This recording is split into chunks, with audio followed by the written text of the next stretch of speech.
Pero usted dice que todas las organizaciones sociales, lo que la gente entiende del otro lado, llamémosle a la gente, ¿no? Piden lo que... Son los piqueteros. Todos piden efectivamente lo mismo. ¿Usted se reivindica piquetero? Sí, claro. Del movimiento piquetero histórico. Los demás no sé si se reivindican piquetero. Piquetero es una determinación que tomó el movimiento piquetero en el 2001, que asumió una serie de organizaciones que como método, al no tener el método de la huelga, porque no son trabajadores, son desocupados, hacen el piquete. No, pero viene antes, de la época de Menem, con los piquetes, ¿se acuerdan? Neuquén. Bueno, claro, ahí ya estamos hablando de 91, 92. Tartagal, Mosconi. Donde estuvo Tartagal y Mosconi. Y es muy interesante que lo señale, porque lo que pedimos históricamente los piqueteros no fueron planes sociales, fue trabajo genuino. Ahora, usted nombró... Está en todo nuestro programa. ¿Quién implementó los planes sociales? Los gobiernos. El gobierno inventó, el gobierno de Dualde inventó los jefes y jefas. Eduardo, cuando los planes barrio bonaerense. Hablaba recién en el 2001, en aquel momento, ¿se acuerda la canción? La habrá cantado, la habrá entonado. Piquete y cacerola, la lucha es una sola. ¿Sí? El tiempo hizo que el piquete vaya por un lado y la cacerola vaya por el otro. Por ahora, cuando le confisquen los ahorros a los ahorristas, va a haber otra vez piquete y cacerola. Y estamos cerca de eso, ¿eh?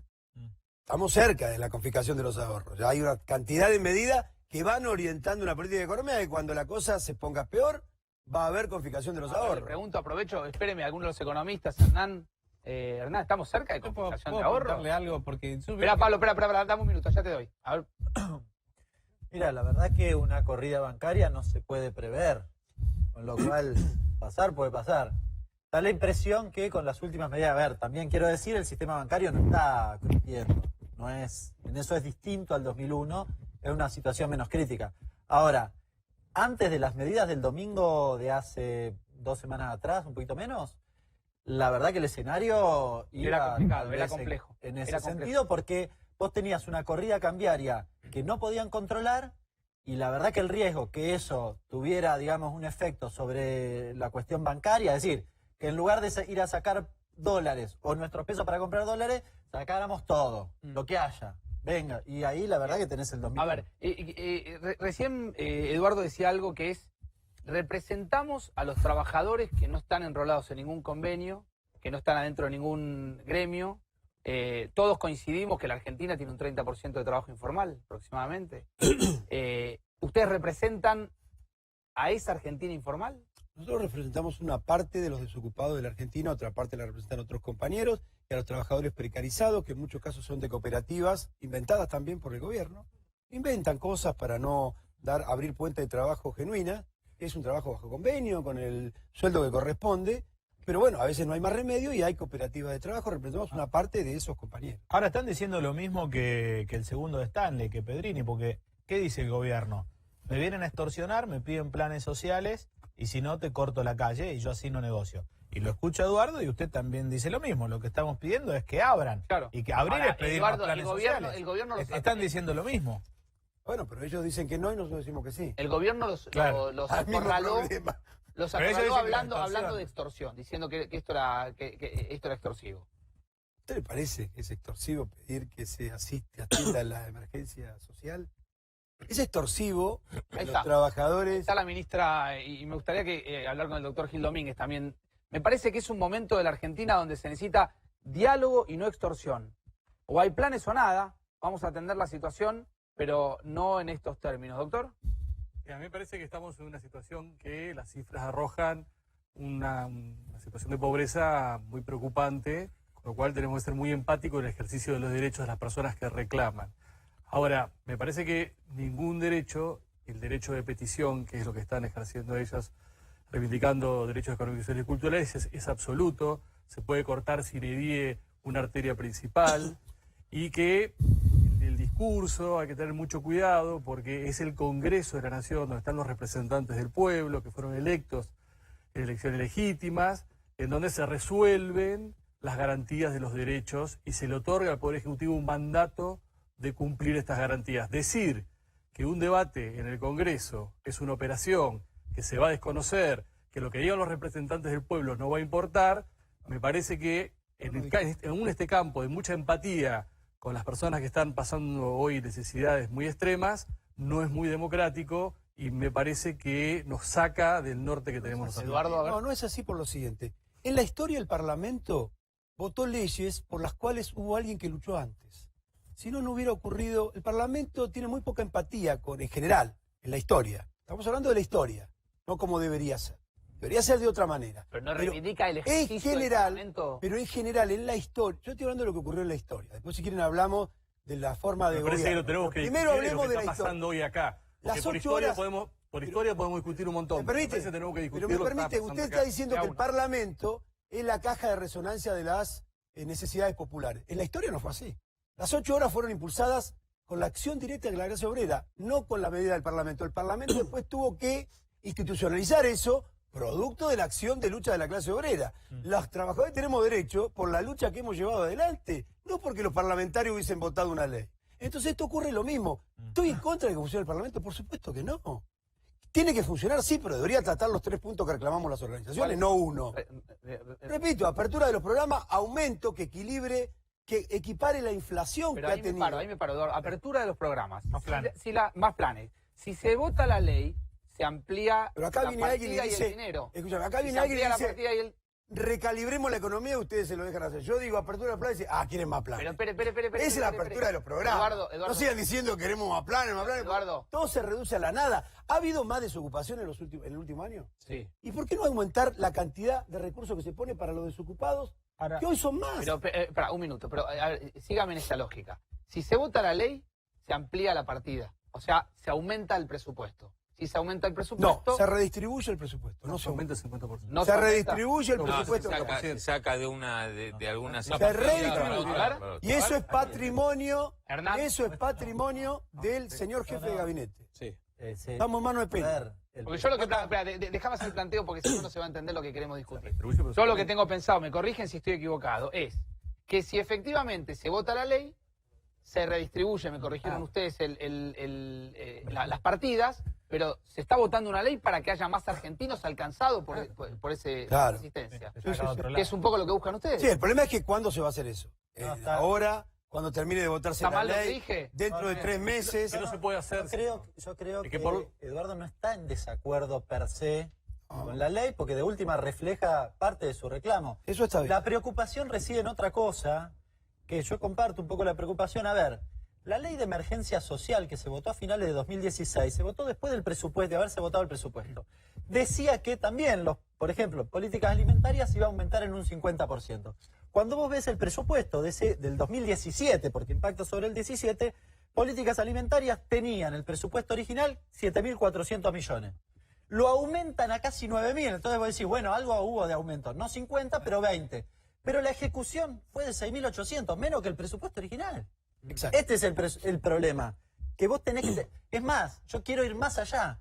No necesitan ni la ley de hoy, ni la ley de emergencia social, ni la reasignación de partidas, que ejecuten lo que tienen. ¿Saben cuál es el presupuesto hoy de política alimentaria? 18.000 millones. ¿Saben cuál es el presupuesto ¿Cuánto se ejecutó? ejecutado? 10.000. Sí. A ver, Tienen Eduardo, 8.000 ejecutado. millones. Eduardo. Absolutamente de acuerdo con Leche, que conozco hace muchos años y es muy estudioso el problema. Absolutamente coincido con todo. No es que coincidimos con el gobierno, le decimos al gobierno que ejecute el presupuesto que ya tiene. Está subejecutado el presupuesto, Carolina Stanley miente con lo que dice. Ricati. A ver, la discusión en realidad tiene que ser otra, porque estamos siempre, el señor está pidiendo que se le asigne más dinero, el dinero sale de algún lado siempre, o porque después viene la discusión de por qué la deuda pública, de mirá cómo aumenta la deuda pública, o la presión impositiva en las empresas, por qué las empresas empiezan a despedir gente cuando cae la economía. Tiene una presión impositiva insoportable y cuando no es negocio, el empresario no invierte y no es negocio, entonces todo el tiempo pasás a tener un problema de generación de empleo. Lo que está pidiendo el señor en parte es que alguien ponga esa plata, ¿sí? ¿Quién es ese alguien? O sea, terminan siendo de vuelta los contribuyentes los que tienen que volver a... ¿Y de dónde sale el dinero? Ya si no? está asignada la partida presupuestaria, lo acaba de decir Leche. Hoy se están poniendo 30.000 millones de pesos son 500 millones de dólares por mes en ayudas sociales, ¿no? En asignación universal por hijo, etcétera, etcétera. La realidad es que te estás gastando 2 empresas YPF por año en ayuda social. La ayuda social no tiene un fin en la Argentina, siempre es in eternum. O sea, Y no tiene- tenés si un crece plan la que te lo dieron pobreza, hace 10 años y si seguís con crece el la mismo plan. pobreza y crece la indigencia y crece la desocupación, lógicamente va a tener que crecer el No, presupuesto pero dedicado lo a que eso. usted no plantea no es Cuando una crezca solución, el sino un empleo- agravamiento del problema. ¿Cómo? Un minuto, escúchense, por favor. Sí. Escúchense. Lo que usted plantea no es una solución, sino un agravamiento del problema. O sea, llega en un momento donde a la vaca, si no le da de comer y le seguís sacando leche, se muere la vaca. O sea, Claro, eso es lo que no está están ocurriendo, eso es lo que viendo. está ocurriendo con la gente que está acampando, que no come. Entonces se va a morir. Entonces pongamos en orden las prioridades. Si la gente no tiene para comer, miren, hoy nos decían compañeros, hay testimonios en los medios, que se quedaban porque ahí iban a tener 2 comidas. En la casa tenían una de casualidad y un mate cocido a la tarde. A lo mejor usted cree como Bullrich, que la gente vaya a comer a los comedores. Hace 4 meses que no hay leche en polvo. En los no, la gente tiene que que trabajar. no- Espera, Pablo. Ah, lógico, pero están destruyendo el empleo. Entonces, ¿qué quiere que haga? ¿La política económica la maneja el gobierno o nosotros? Lo quiero escuchar al doctor Gil Domínguez. Perdón, bueno, Le doy al doctor Gil Domínguez y te escucho. lo único que quiero decir es que si le cortan la calle a la gente que quiere trabajar, lo que están impidiendo es que se pueda financiar esos planes, que como bien decía él, salen de los impuestos. Si no tocamos al Fondo Monetario, Vamos a cortar la, alguien gente, lo la tiene que calle a la poner, gente que son quiere los trabajar. impuestos, los El que le corta el trabajo a la contribuyentes. gente es Macri con su política que económica. Está ahí, Eduardo. A ver, doctor Gil Por Domínguez. favor. Primero que la ayuda social es siempre una inversión, nunca es un gasto. Claro. Que es en tutela y protección de las personas y su dignidad, en primer lugar. En segundo lugar, me parece que hay 3 hipótesis que hay que analizar. Si hay una subejecución presupuestaria frente a una crisis como la que estamos viviendo, hay incumplimiento de los deberes funcionarios Eso, igual, públicos. eso pensaba cuando Primero, decía Lercher. segundo, si no hay subejecución, por ley de administración financiera, el jefe de gabinete puede reasignar solamente hasta un porcentaje de las partidas, no puede reasignar. Y si hay un exceso en esa reasignación y se necesita una mayor partida, es lo que está discutiendo el Congreso. Ahora, si realmente hay subejecución y el Congreso está discutiendo esto, estamos en una situación neurótica, porque el Congreso está aumentando algo que supuestamente no se tendría que, o no se necesitaría mayor partida presupuestaria. Entonces me parece que hay que aclarar bien esto, que es dato duro. ¿Hay subejecución o no hay subejecución? Lercher. Yo creo que, a ver, el legislador lo que puede hacer es votar una ley. El legislador no ejecuta. Con lo cual, cuando vota la ley, le da una instrucción al Ejecutivo. El problema es que ya pasó, no lo ejecuta y no pasa nada. Pero ahora... No, bueno, para eso, pero puede volver a votar una ley y volver a darle la instrucción, ¿no? Digamos, me parece que en definitiva se está discutiendo eso. Yo quiero dar 2 pasos para atrás y mirar cuál es el problema, porque, a ver, el problema es que en la Argentina los ingresos populares perdieron 20% de su poder adquisitivo. Todos. Además de los despidos, pero todos, ¿eh? O sea, el que tiene trabajo hoy tiene un poder de compra 20% menor. Entonces, la persona que hace algunos años tenía solo para comer, cuando le recortaste el 20%, no tiene para comer una parte. pero- es tan sencillo Pero como no, un puntito ahí, si pudieran doctor, modificarlo por ley, subirle Hernán. 50% del ingreso a todo el mundo si Doc- fuese por ley. El No es doctor por Gil ley la Domínguez se cosa. tiene que Mira. ir. Le agradecemos muchísimo. Muchísimas doctor. Es un gracias, placer conversar Gracias con por la usted. invitación. Sabemos que está con un compromiso, Sí, sí. así que tranquilo. Pablo, decías. Sí, que si las cuestiones de ingresos se pudiesen modificar por ley, hagámonos millonarios a todos. O sea, por ley pongamos que somos todos millonarios y La otra ganemos opción- millones de pesos, le decimos al Banco Central imprimir pesos, vamos a ser millonarios. Claro. No, las cosas no se mueven por ley. O sea, la Argentina todo el tiempo piensa que, o vende que por ponerlo en una ley va a lograr ciertas cosas. Y efectivamente después vemos que no. O sea, desde la Constitución que dice que tenemos que tener una casa, un Hacemos trabajo, punto no se ahí, cumple. hacemos un punto ahí. Ya ponemos Mirá, cosas que son Miguel incumplibles en la Ángel Constitución. Pichetto ¿Qué dijo quiere en las después? últimas horas, estos sectores radicalizados que responden a Grabois, por eso digo, se ríe Eduardo, a mí me parece importante ponerle el nombre a las cosas. Popularmente se los llama piqueteros. ¿Quiénes son? ¿Cuáles son las organizaciones? ¿Quién maneja cada organización? ¿Qué idea tiene cada organización? Entonces, Pichetto dijo, estos sectores radicalizados que responden a Grabois están provocando situaciones de complejidad. Toda la estructura de esta gente que está hoy haciendo ruido en la calle está sostenida y financiada por el Estado Nacional. No creo que haya una hambruna parecida a un país africano. Hace mucho El que no va a un concepto de bar. hambre es aplicable a la Argentina. No es aplicable a la Argentina. Yo se lo escuché a Pichetto y se lo escuché a Es un hombre que hace Patricia mucho que no va a un Bullrich. barrio, ¿eh? Tomo lo que dijo recién Gil Domínguez, que le agradezco mucho que haya estado. Todos tenemos que tener una mirada empática con los más postergados y con los que más están sufriendo. ¿Qué mirada tiene Eduardo de esto? Bueno, que hace mucho que no va a un barrio, está mucho en el Senado, Pichetto, pero bueno, responderle a Pichetto, la verdad es un hombre que cambió de barco y se subió al Titanic, y ahora se está hundiendo. Dice cualquier cosa. Se trata de salir en los medios para decir cualquier cosa, a ver si junta algún voto de derecha. como hizo ahora Larreta, que sumó a un hombre de ultraderecha como es Esper. Si no tiene ninguna importancia, hay que ir a los barrios, hay que mirar la situación, hay que recoger testimonios como los que están ahora en el acampe para ver cómo una chica que estudia, que trata de superarse, hay testimonios hoy muy interesantes en los medios, que trata de superarse, que trata de encontrar trabajo, no lo logra. Un ayudante de camarógrafo me decía que el hijo fue a buscar un trabajo, estudia y fue a buscar un trabajo para tratar de ayudarse en el trabajo y le ofrecieron 6.500 pesos por mes. Y entonces el padre le hizo la cuenta y dice, no te conviene, entre lo que gastás de viaje. Esta es la Argentina en la que la gente cobra 6.500 pesos de sueldo. Es decir, no salimos de esta manera porque está roto el proceso económico. La gente no come, no consume, las empresas no venden, está todo el proceso. Está mal la situación, pero no hay que exagerar. 6.500 pesos por mes de sueldo no cobra nadie porque no es ni el salario mínimo vital y móvil. Digo, es verdad que hay hambre, es verdad, la situación es triste, caótica, pero también es cierto que no estamos en África. 6.500 pesos por mes no cobra nadie de sueldo, Eduardo. ¿Me permite? Sí. Pregúntele a eso es los medios de comunicación, todo el tiempo dicen que hay trabajadores venezolanos por todos lados. Yo hablé con los que están en el café. Pues si no exageramos todo y no se por supuesto que hay muchísima gente. No exagero nada. Me lo dijo un camarógrafo ayer en el acampe. A ver, Hernán. No, 6.600 pesos es el promedio de los ingresos del segundo decil. O sea que tenés el 15% al menos que cobra. Espera, explícame, Hernán, para la gente que está del otro lado, segundo decil. Explícamelo. El segundo decil, a ver, cuando vos dividís la población en deciles, la dividís en porcentaje de 10%, ¿no? La dividís en 10 segmentos. El segundo decil es el decil, digamos, más bajo. El primer decil es el decil que menos ingresos tiene, o el 10% que menos ingresos tiene la sociedad. El segundo sería el 20%, o sea, no incluye los dos primeros deciles. Bueno, el promedio de ingresos, dice el INDEC, al primer trimestre de 2019, del segundo decil es 6.600. Más o menos es el 15%.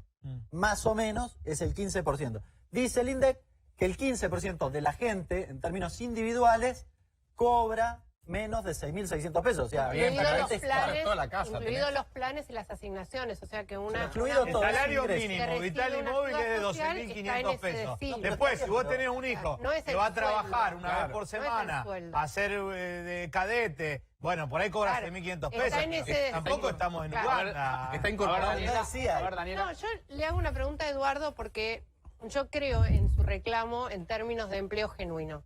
Ahora, en términos de empleo genuino, ¿por qué en la manifestación no se hace frente al Ministerio de Trabajo? ¿Por qué no hay un reclamo a la Auditoría General de la Nación pidiéndole que se ejecuten las partidas?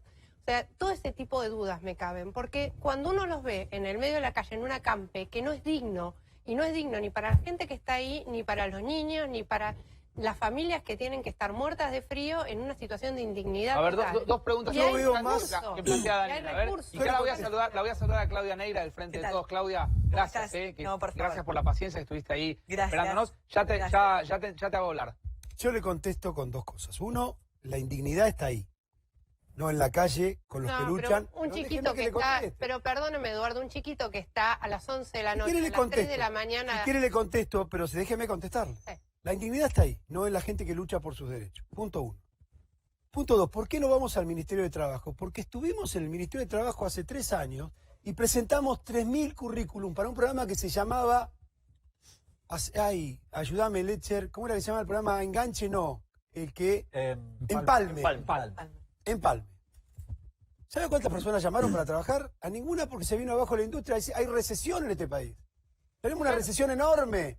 Claro. Que destruye la industria. Entonces, ¿de qué estamos hablando? A ver, Claudia. ¿Por qué les reclamo? ¿Cómo te va, Claudia? Buen mediodía, gracias por ¿Qué tal? ¿Cómo estás? Bueno, estamos preocupados y me parece que estamos discutiendo si 6.600 pesos, si es digno un acampe, si no es digno un acampe. Me parece que lo que hay es una gran crisis económica con una gran precarización de la vida en general. Entonces, estamos en un nivel y en un nivel de crisis tan extremo que la verdad es que después entrar a discutir si en una casa hay más de un ingreso de 6.500 pesos o hay 2 ingresos, la verdad es que lo que hay es miles y miles de argentinos pasando hambre y miles de argentinos sin trabajo, que me parece que es el gran eje que se viene en el futuro en la discusión.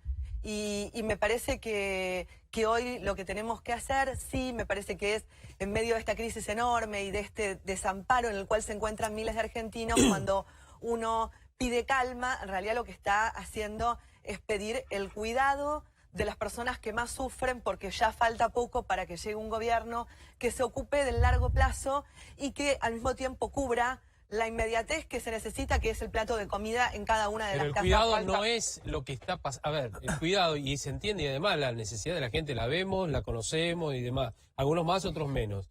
Pero, por ejemplo, y le preguntábamos recién, el acampe se acordó en un lugar, ahí donde estamos viendo inclusive también las imágenes, de ese lado de la 9 de julio, sobre Moreno, sobre Belgrano y demás. Ahora, y no responde la pregunta, ¿cuál es la necesidad de que chiquitos de 4 años, 5 años estén toda la noche en ese lugar? Eduardo. No puedo responder porque me hicieron otra pregunta y me interrumpieron cuando estaba por la primera. Ese fue yo, ese fue Ahora yo, respondo. Las mamás que van con chicos no tienen dónde dejar. No, pero perdón, ¿por qué no se quedan en la casa? ¿Cuál es la necesidad de Porque ya les llevarlas expliqué a la que mamá no- con los chicos, no, obviamente? Tratamos de que no vengan, le decimos que no vengan. Pero muchas veces las mamás vienen a comer ahí, a traer a sus chicos a comer, porque cuando se hace piquete no hay comedor. Lamentablemente, la huelga nuestra, no hay comedor. Entonces vienen al comedor. Y a veces le decimos, váyase, ¿por qué no te vas? Tal y tal. Y tenemos ese problema. El problema no es que los chicos estén en el piquete. El problema es que los chicos tengan hambre. La preocupación tiene que estar centrada ahí. Eduardo, déjeme hacer una pregunta, porque al pasar usted hacía referencia a la leche en polvo. Sí. ¿Cuál es la situación que hoy se vive en los comedores? 4 meses sin recibir leche en polvo. Y el Aprovechemos gobierno, también la oportunidad para contar bien qué Claro. es lo que está sucediendo en los barrios. La leche en polvo es un elemento fundamental en los comedores populares, porque es la leche de la mañana y es la leche de la tarde, que a veces es cena, porque es lo único que hay. En la cena, la leche en polvo con alguna torta frita que se hace. Esa leche hace 4 meses que falta de los comedores populares. La respuesta del gobierno, y le voy a dar los El nombres. gobierno es el que tiene que entregar la leche. Sí, claro, es la que entrega los ¿Y cuál es la productos respuesta secos. que da el gobierno? Le voy a explicar. Y le voy a dar nombre y apellido. Porque acá hay gente que se esconde detrás de que Carolina Stanley es la principal responsable y Fernando Reggio, secretario de Abordaje Territorial, nos respondió lo siguiente. ¿Secretario de? De Abordaje Territorial. Nos respondió lo siguiente. Hay un problema, porque con esto del aumento del dólar, hay 3 empresas que son las únicas que producen leche en polvo, que están acopiando porque quieren que aumente, porque la leche en polvo se exporta. En la Argentina es un exportador de leche en polvo y es carísima la leche en polvo porque se hace helado. A ver, pare un minuto ahí. Leche en polvo que va a los comedores populares es una leche extranjera. No, es nacional, la hacen 3 empresas de acá. Se exporta. Se exporta. Por eso me detuve. No, Importa. hay una especulación, es un delito. Entonces, ¿Hay algún usted abogado? Creo que se llama agio. Eso, Sí, la sí, especulación con un producto de primera necesidad. Yo le dije a este funcionario, ¿por qué no lo meten en cana? Que no Hay- le da la ah, ley? Hay en algunas No sé cómo funciona el mundo. Pará, Si alguien comete un delito debería ser juzgado. Leche en polvo en los comedores populares faltan 4 meses. Ustedes van, reclaman, el gobierno lo que les dice es que hay 3 empresas que son las que manejan el negocio de la leche en polvo en Argentina y que No están entregando. están más preocupadas por exportar para ganar dólares que por entregar acá. Esta es la respuesta que le dan oficialmente. Absolutamente así, como usted lo Es dice. raro, Facu, eso, ¿eh? A ver. Es raro porque primero en los últimos 2 meses creció la producción de leche y cayeron las exportaciones. Es raro. Ujú. Le hago una Bueno, pregunta. dígale a los que le venden No, al no, te digo, Estado y bien. especulan con el aumento del Bien, eso precio de la puede ser otra leche, cosa, pero no como debe- ha ocurrido con la no debe leche ser fresca, pero no que debe- aumentó en poco tiempo 20%. Entonces, y en el año, A ver, Damián, 100%. ¿hay manera de chequear quiénes son las empresas que manejan leche en No, polvo? No, está bien, vos tenés, hay 2 Son empresas. muchas. No, hay dos- pero pará, Facundo, pongamos un poco de sensatez. Claro. Está muy mal que no tengan leche en polvo en los Claro. comedores, pero Claro. las empresas, a ver, ¿quién le va a poner una 45 en la cabeza y le va a decir, Pero, Carlos, vendeme a las este empresas no, precio? pero las empresas O sea, la también empresa a ganan, determinado y además hay que venderle al Estado, que después te pague. Digamos, es complejo. Vos no podés obligar a las empresas a vender tipo Venezuela. Porque Información. después pasa lo que te pasa en Venezuela. Mira, información. A ver. Hablé con A ver, Claudio. 2 o 3 empresas No, en Venezuela no hay líderes etiqueta. alimenticias y tienen la información de que van a ir grupos, digamos, de gente, digamos, que pueden estar con usted, a pedir directamente a las empresas No, alimentos. nosotros no vamos a hacer. No, a las En empresas. absoluto. A ver, Estamos espere. totalmente ¿Ni en al contra de ir a supermercado empresa, tampoco? ni supermercado, ni nada. El responsable es el gobierno, el que tiene que responder es el gobierno. A ver, espera.